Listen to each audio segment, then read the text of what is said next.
on Earth, the President of Korea, and Yuna Kim. 어제 한 1시간 동안을 제주 넘기 연습을 했어요. 연하를 보여주려고.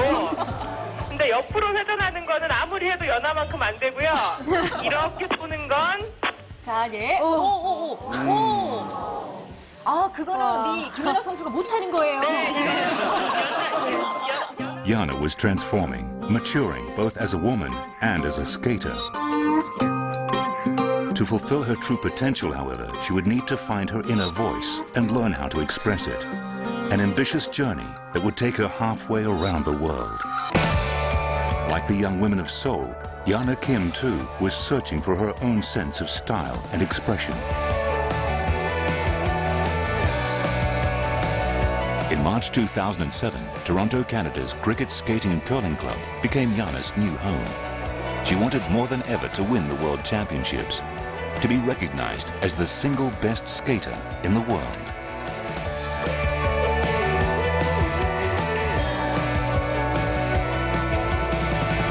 It was clear that Yuna had reached the limits of what she could accomplish in South Korea. To become a world-class skater would take a team of world-class coaches, including two-time Olympic medalist Brian Orser.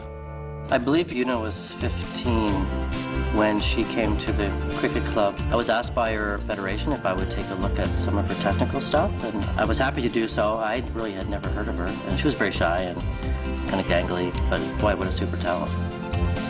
같이 하다 보니까 저한테 정말 잘 맞는 것 같고 항상 저의 스타일을 잘 배려해 주시고 또 특히나 이제 전에 탑 선수로서 선수 생활을 해왔기 때문에 그 어느 누구보다도 선수의 마음 가장 잘 이해해 줄 수 있는 사람이기 때문에. Well, she had a great foundation technically. There's always room for improvement. You can always spin better, you can always skate faster, you can always jump higher. But the one thing that I did notice was that she really wasn't very happy. For her to go out on the ice and practice was work.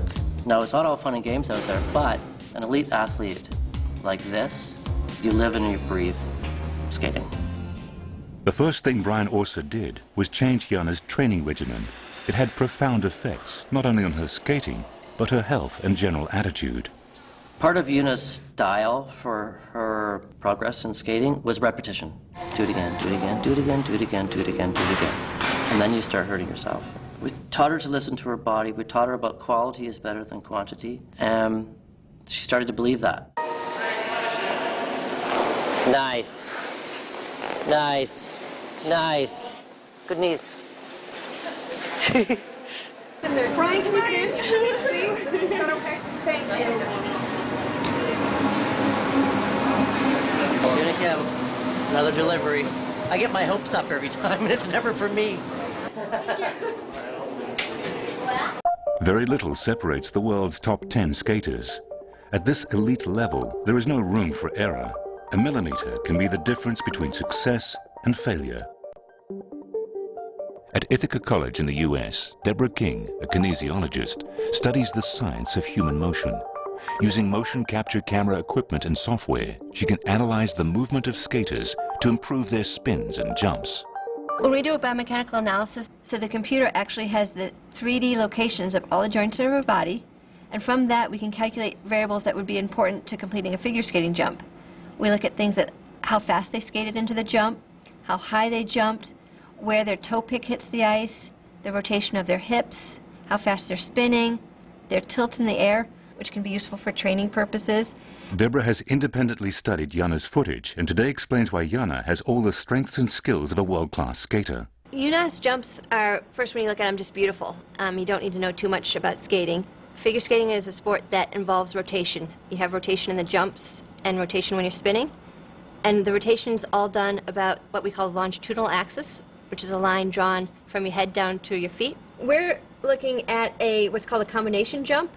So since she had so much speed going in and all her edges are nice and clean, she carries the speed all the way through and she can get 3 jumps in a row and still flow out without slowing down or coming to a halt, which would be really disruptive to the choreography. And we can see how high she got into the air, and we can see that she's already a good 3/4 of a revolution around in the jump, and she's just getting her arms and legs in, and she can do that because she has a lot of height. We'll see she's in a nice vertical line here with just a slight tilt, And it's really fine line, because if you tilt it too much, you're going to fall to the inside. If you're not tilted at all, you generally fall out of the jump.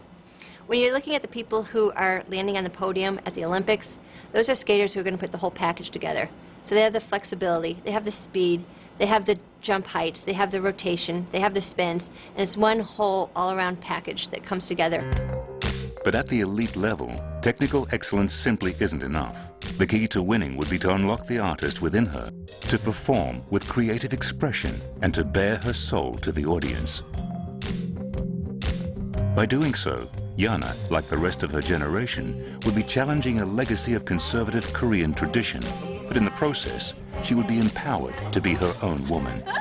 저희 때는 또 하나로 관통되는 어떤 시대 정신이라는 그런 틀이 있어서 그 안에서 그냥 또 으쌰으쌰하면서 좀 지냈는데, 그런 세대가 지나고 나서 이제 2000년대에 이제 굉장히 그냥 자기 개인들의 삶이 굉장히 중요해진 세대들이에요.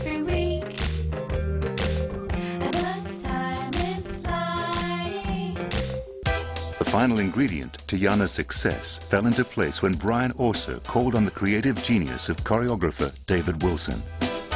When you have someone like David Wilson to work with, who waltzes into the rink with his flowing coat, and I just see her face light up.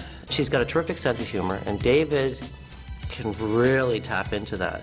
It was obvious to me how talented she was. You know, the kind of talent that you only see once in a generation kind of thing. First 2 weeks, she was very shy, very serious. Her coach said, Yuna wants to learn how to be a happy skater. So, I mean, I found that amusing and charming and kind of irresistible. 모든 선수들이 첫 번째로 생각하는 것은 기술적인 면인 것 같아요. 보는 사람들이 저의 프로그램을 보고 많은 감동을 받고 그런 것을 제가 원하기 때문에 I started to see that she feels so much, you know, that there's an artist inside.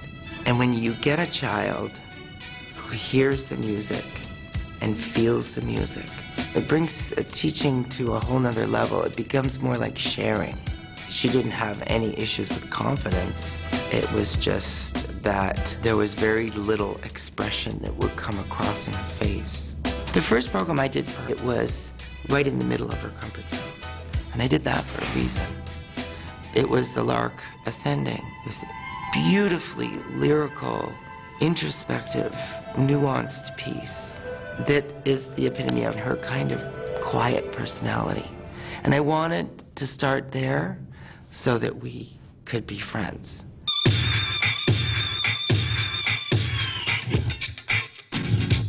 And then from there,